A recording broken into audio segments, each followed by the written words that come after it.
Oke teman-teman, selamat datang kembali. Kali ini kita akan membahas tentang IP address dan peranan IP address di dalam jaringan komputer. IP address itu sendiri merupakan identitas dari suatu komputer di dalam jaringan, sehingga tidak ada satu alamat IP address yang sama antara satu komputer dengan komputer lainnya.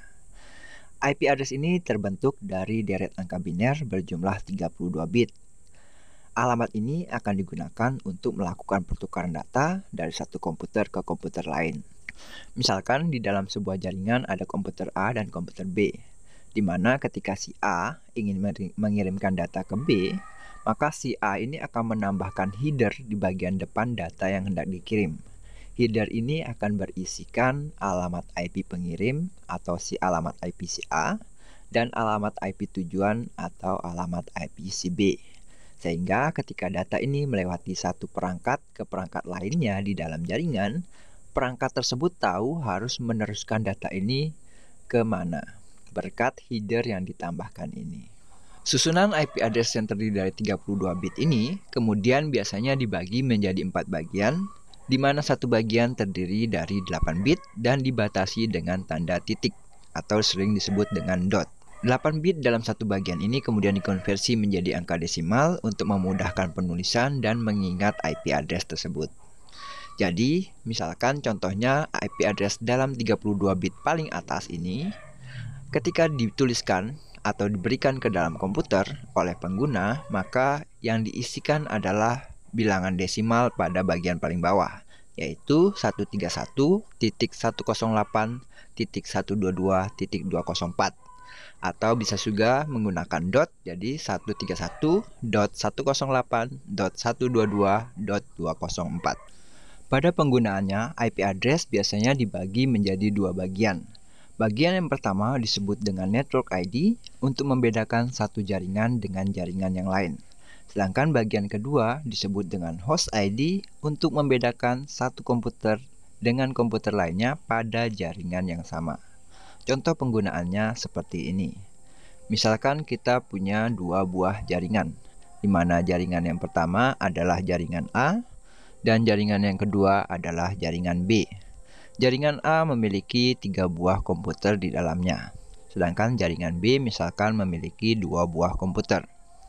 Maka seluruh komputer pada jaringan A, 3 buah komputer ini akan memiliki network ID yang sama. Misalkan kita punya network ID 10.0.0.x.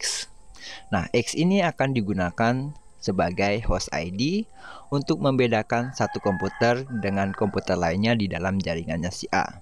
Misalkan komputer pertama mempunyai host ID 1, komputer kedua mempunyai host ID 2, komputer ketiga mempunyai host ID 3, maka IP address komputer pertama pada jaringan A adalah 10.0.0.1. Sedangkan IP address pada komputer kedua jaringan A adalah 10.0.0.2. Demikian juga komputer ketiga pada jaringan A memiliki IP address 10.0.0.3. Nah, bisa dilihat di sini bahwa network ID-nya untuk setiap komputer ini memiliki network ID yang sama. Demikian juga penggunaan pada jaringan B, di mana misalkan jaringan B ini memiliki IP address 192.168.0.y. Y ini akan digunakan sebagai host ID untuk membedakan satu komputer dengan komputer yang lainnya, di mana misalkan host ID komputer pertama itu adalah 1, sedangkan host ID komputer kedua adalah 2. Maka IP address komputer pertama pada jaringan B adalah 192.168.0.1. Sedangkan IP address komputer kedua pada jaringan B adalah 192.168.0.2. Nah, bisa dilihat di sini bahwa network ID-nya pada semua komputer jaringan B itu sama. Jadi network ID digunakan untuk membedakan satu jaringan dengan jaringan yang lain, sedangkan host ID digunakan untuk membedakan satu komputer dengan komputer lain pada jaringan yang sama. Berdasarkan pembagian bit untuk network ID dan host ID, kelas IP address dibedakan menjadi 5 bagian, yaitu kelas A, B, C, D, dan E. Kelas D dan E itu tidak umum digunakan karena kelas D digunakan untuk multicast address, sedangkan kelas E digunakan untuk penelitian dan pengembangan lebih lanjut dari IP address. Yang umum digunakan adalah kelas A, B, dan C. Kelas A ini menggunakan 8 buah bit pertama sebagai network ID dan 24 bit yang terakhir sebagai host ID. Berdasarkan pengaturan ini, IP address yang bisa dibentuk menggunakan IP address kelas A adalah 1.0.0.0 naik satu persatu menjadi 1.0.0.1, kemudian naik lagi menjadi 1.0.0.2, demikian terus sampai dengan angka yang terakhir adalah 1.0.0.255. Ketika angka yang terakhir sudah mencapai angka 255, maka bilangan di sebelahnya akan naik 1 dan angka 255 akan kembali menjadi 0. Sehingga IP address yang selanjutnya adalah 1.0.1.0. Hal ini akan berulang-ulang terus sampai dengan IP address yang terakhir adalah 126.255.255.255. Atau lebih gampangnya, apabila kita menginginkan untuk melihat IP address itu adalah kelas A, B, dan C, kita bisa lihat IP address kelas A itu bakal nilai pertamanya atau bilangan pertamanya ini akan berasal dari angka 1 sampai dengan 126. Sedangkan untuk IP address kelas B, 16 bit pertama digunakan sebagai network ID dan 16 bit yang terakhir digunakan sebagai host ID. Sehingga berdasarkan pengaturan ini, IP address yang pertama untuk kelas B adalah 128.0.0.0 naik satu persatu menjadi 128.0.0.1, naik terus sampai dengan 128.0.0.255. Dan ingat, ketika sudah mencapai 255, angka di sebelah kirinya akan naik 1 sehingga menjadi IP address berikutnya adalah 128.0.1.0. Demikian terus sampai dengan IP address yang terakhir adalah 191.255.255.255. Berdasarkan pengaturan ini, jumlah maksimum jaringan yang bisa dibentuk menggunakan IP address kelas B adalah 16.384. Dan untuk setiap jaringan tersebut dapat menampung komputer sebanyak 65.534. Dan kelas B, untuk membedakan IP address kelas B, kita dapat menggunakan acuan yang sama dengan kelas A, di mana tinggal kita lihat angka pertama dari IP address tersebut, itu nilainya adalah 128 sampai dengan 191. Jadi ketika kita melihat ada IP address dengan angka rentang 128 sampai 191, itu merupakan IP address kelas B. Untuk IP address kelas C, jumlah network ID yang digunakan adalah 24, sedangkan jumlah host ID yang digunakan adalah 8. Berdasarkan pengaturan ini, jumlah jaringan yang bisa dibentuk menggunakan IP address kelas C adalah 2.097.152, dan untuk setiap jaringan tersebut dapat menampung 254 komputer di dalamnya. Dengan pengaturan ini, IP address pertama dari kelas C adalah 192.0.0.0 naik satu persatu menjadi 192.0.0.1. Ketika angka di belakang sudah mencapai 255, maka IP address selanjutnya adalah 192.0.1.0.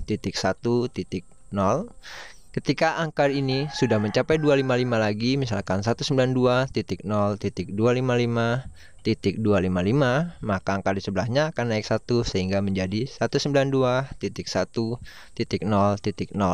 Dan hal ini berlangsung terus sampai dengan IP address yang terakhir adalah 223.255.255.255. Berdasarkan pengaturan ini, kita bisa lihat bahwa IP address kelas C selalu dimulai dengan angka 192 sampai dengan 223.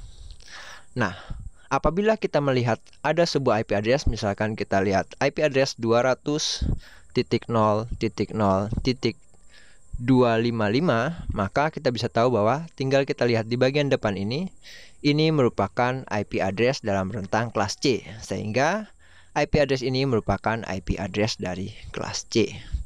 Demikian pula apabila misalkan kita melihat bahwa ada suatu IP address dengan nilai 10.0.0.1, kita tinggal lihat di bagian depannya. Karena 10 ini ada di dalam rentang 1 sampai 126, maka IP address ini merupakan IP address kelas A. Setelah kita melihat teori di balik IP address, kita coba menerapkan IP address di dalam jaringan dan lihat efeknya di dalam jaringan yang kita punya. Oke, langsung saja kita ke bagian simulasinya. Pada simulasi ini, saya akan menggunakan 4 buah komputer. Komputer pertama, komputer kedua, komputer ketiga, komputer keempat. Nah, keempat buah komputer ini saya akan hubungkan menggunakan 2 buah switch 0 dan switch 1. Ingat, IP address itu digunakan untuk membedakan satu jaringan dengan jaringan yang lain. Jadi tidak peduli berapa jumlah perangkat yang kita gunakan, kalau mereka menggunakan network ID yang sama, maka setiap komputer tersebut akan dianggap sebagai komputer di dalam jaringan yang sama. Sedangkan apabila network ID-nya berbeda, maka setiap komputer di dalam jaringan tersebut bisa berbeda jaringan. Nah, di sini untuk menghubungkan jaringan, kita harus memerlukan IP address. Apabila kita cuma menghubungkan kabel tanpa menggunakan IP address, kita lihat efeknya di dalam jaringan ini. Oke, ini saya sambungkan dulu kabelnya, di mana komputer pertama ke switch 0 dan komputer kedua ke switch 1, komputer 3 ke switch 0 dan komputer 4 ke switch 1. Di sini kita akan coba mengirimkan data dari satu PC ke PC yang lainnya tanpa memberikan IP address terlebih dahulu. Kita coba dari satu PC ke PC yang lain, maka ada pemberitahuan bahwa 192.168.0.2 tidak memiliki port yang fungsional atau belum ada settingan IP address-nya. Kita coba ke PC yang lain, akan ada pemberitahuan yang sama. Oleh karena itu, selain kita menghubungkan kabel di dalam jaringan, kita harus memberikan IP address untuk menandakan bahwa komputer itu memiliki alamat atau terdaftar di dalam jaringan. Di sini saya akan mulai satu persatu memberikan IP address-nya. Komputer pertama saya akan berikan IP address 192.168.0.1 dan subnet mask-nya adalah subnet mask default atau bawaan dari IP address kelas C, di mana 192 ini merupakan IP address kelas C dari teori yang kita sudah pelajari tadi. Oke, untuk komputer kedua saya akan berikan IP address 192.168.0.2. Subnet mask menggunakan subnet mask default, dan ini subnet mask akan kita pelajari di materi selanjutnya. Oke, lalu IP address yang ketiga 192.168.0.3 dan IP address yang keempat itu adalah 192.168.0.4. Oke, setelah kita berikan IP address, kita bisa mencoba mengirimkan data dari satu PC ke PC yang lainnya. Misalkan saya mau kirim data dari PC ini ke PC ini. Untuk mengirimkan data melalui simulasi bisa cara klik data yang mau dikirim, lalu klik PC pengirim dan klik PC penerima. Di sini kalau saya klik, maka ada pemberitahuan bahwa data tersebut successful atau berhasil dikirim. Kalau misalnya saya coba lagi menggunakan PC yang ini menuju PC yang ini. Kalau saya coba kirimkan data lagi, saya klik data yang akan saya kirim, klik PC pengirim dan klik PC penerima. Maka ada pemberitahuan successful. Itu adalah cara yang biasa digunakan untuk simulasi. Apabila kita menggunakan komputer betulan atau komputer di dalam dunia nyata, biasanya kita menggunakan perintah ping, di mana ping ini akan digunakan untuk mengecek alamat IP dari tujuan. Misalkan contohnya adalah ping. Kalau misalnya saya mau mengecek koneksi dari PC ini menuju PC 03, maka akan saya ping IP address dari PC 03. Jadi ping 192.168.0.3. Saya enter, maka ada pemberitahuan bahwa reply from 192.168.0.3 yang merupakan pemberitahuan bahwa data yang dikirim itu berhasil diterima. Nah, sekarang kita lihat aliran datanya seperti apa. Misalkan saya melakukan pengecekan koneksi dari PC 1 ke PC 2. Maka saya akan ping alamat IP dari PC kedua. Ping 192.168.0.2. Di sini kita lihat bahwa ada aliran data dari PC pengirim menuju switch, lalu menuju switch yang kedua atau switch 1, lalu menuju PC penerima. Nah, setelah sampai di PC penerima akan memvalidasi data tersebut apakah untuk dirinya atau tidak. Jika iya, dia akan mengirimkan balasan menuju PC pengirim bahwa data yang dikirim sudah diterima.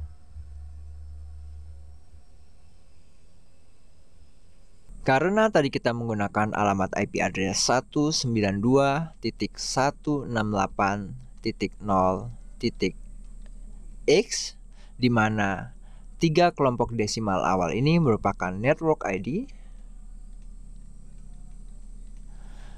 maka dari network ID ini IP address yang bisa dibentuk yang terkecil adalah 192.168.0.0. Kemudian kita lanjut satu persatu, 192.168.0.1 dan naik satu persatu sampai dengan 192.168.0.254 sampai dengan alamat IP yang terakhir yang bisa dipakai pada network ID ini adalah 192.168.0.255. Uniknya dari kelompok IP address ini, alamat IP terkecil itu tidak boleh kita gunakan sebagai alamat IP dari sebuah komputer, di mana alamat IP ini akan digunakan sebagai alamat jaringan. Alamat jaringan ini akan digunakan oleh komputer pada jaringan yang berbeda untuk menghubungi komputer pada jaringan ini. Sedangkan alamat IP yang terbesar atau yang terakhir itu juga tidak bisa kita gunakan sebagai alamat dari sebuah komputer. Alamat ini merupakan alamat broadcast, di mana alamat broadcast ini merupakan alamat yang akan digunakan ketika hendak mengirimkan data ke seluruh komputer yang ada di dalam jaringan ini. Jadi alamat IP yang valid yang bisa digunakan oleh sebuah komputer pada jaringan ini adalah alamat IP dengan host ID antara 1 sampai dengan 254. Sekarang kita akan lihat bagaimana efeknya alamat jaringan dan alamat broadcast ini pada jaringan yang kita punya tadi. Kalau tadi kita memping salah satu alamat dari PC, maka data akan dikirim pada PC tersebut saja. Sedangkan kalau kita memping alamat broadcast atau alamat yang dipakai untuk mengirimkan data ke seluruh komputer di dalam jaringan, di mana pada jaringan ini alamat broadcastnya adalah 192.168.0.255. Di sini kita lihat bahwa ada data yang keluar dari komputer pengirim menuju ke perangkat switch, dan perangkat switch tersebut akan meneruskan ke seluruh perangkat lain yang terhubung dengan dirinya. Selanjutnya, switch yang menerima akan melanjutkan lagi mengirimkan data ke switch ke seluruhnya. Sehingga ketika pada waktunya nanti seluruh perangkat di dalam jaringan akan menerima data yang memiliki tujuan alamat broadcast ini. Jadi alamat broadcast akan digunakan untuk mengirimkan data ke seluruh komputer atau perangkat di dalam jaringan yang sama. Tadi kita sudah melihat efek dari alamat broadcast. Sekarang kita coba melihat efek dari alamat jaringan, di mana tadinya keempat komputer ini berada di dalam satu alamat jaringan yang sama, dan saya akan bagi sekarang dua komputer yang atas akan menjadi satu alamat jaringan, sedangkan komputer yang di bawah saya akan bagi menjadi satu alamat jaringan yang baru, di mana alamat jaringan komputer yang di atas itu tetap 192.168.0.0, sedangkan alamat jaringan komputer yang di bawah saya akan pakai 200.0.0.0. Di sini kita harus merubah settingan IP address dari kedua PC yang di bawah. Oke, PC yang di bawah saya akan rubah menjadi 200.0.0.1, sedangkan PC yang kedua saya akan rubah menjadi 200.0.0.2. Di sini kalau kita coba setting IP address-nya 200.0.0.1, sedangkan subnet mask-nya masih sama Sedangkan PC yang kedua juga yang di bawah, saya akan rubah menjadi 200.0.0.2. Oke. Nah, di sini kedua PC yang di bawah sudah memiliki alamat jaringan yang berbeda dengan alamat jaringan PC di atasnya. Sehingga kalau misalkan saya memping alamat broadcast yang sama, kita lihat perbedaan aliran data dengan yang tadi. Oke, di sini saya coba menggunakan ping 192.168.0.255 atau merupakan alamat broadcast dari kedua PC yang di atas. Kita akan lihat aliran datanya seperti apa. Nah, aliran data akan mengalir ke dalam switch, lalu switch tersebut akan melanjutkan ke seluruh perangkat lain yang terhubung. Tapi di sini ada tanda silang yang menandakan bahwa komputer tersebut tidak berada di dalam jaringan yang sama. Sehingga komputer yang tidak berada di dalam jaringan yang sama tidak akan membalas pesan tersebut. Yang akan membalas hanya komputer pada jaringan yang sama saja. Sehingga boleh disimpulkan bahwa apabila alamat jaringan yang berbeda, maka komputer tersebut tidak bisa menghubungi antara satu dengan yang lainnya tanpa adanya perangkat router atau perangkat layer 3 yang tugasnya adalah menghubungkan dua buah jaringan yang berbeda atau lebih. Oke. Nah, kalau kita sudah coba alamat ping untuk broadcast, kita coba memping satu persatu untuk melihat efek dari perbedaan alamat jaringan ini. Di sini yang pertama kali saya akan coba ping dari PC 192.168.0.1 akan ping menuju 192.168.0.2. Jadi perintahnya adalah ping 192.168.0.2. Kalau ada balasan seperti ini, reply from 192.168.0.2, berarti PC ini bisa menghubungi PC di sebelahnya. Percobaan kedua, saya akan coba ping dari PC 192.168.0.1 menuju 200.0.0.2. Di sini kita lihat bahwa kedua komputer ini memiliki alamat jaringan yang berbeda. Maka ketika saya melakukan perintah ping, akan agak lama baru ada pemberitahuan, dan ketika ada pemberitahuan, maka pemberitahuannya adalah request timeout, yang artinya bahwa untuk mencapai tujuan, waktunya sudah melewati batas, atau bisa juga diartikan bahwa tujuannya tidak bisa dicapai. Nah, lain halnya kalau misalkan saya coba ping dari PC 200.0.0.1 ke PC 200.0.0.2.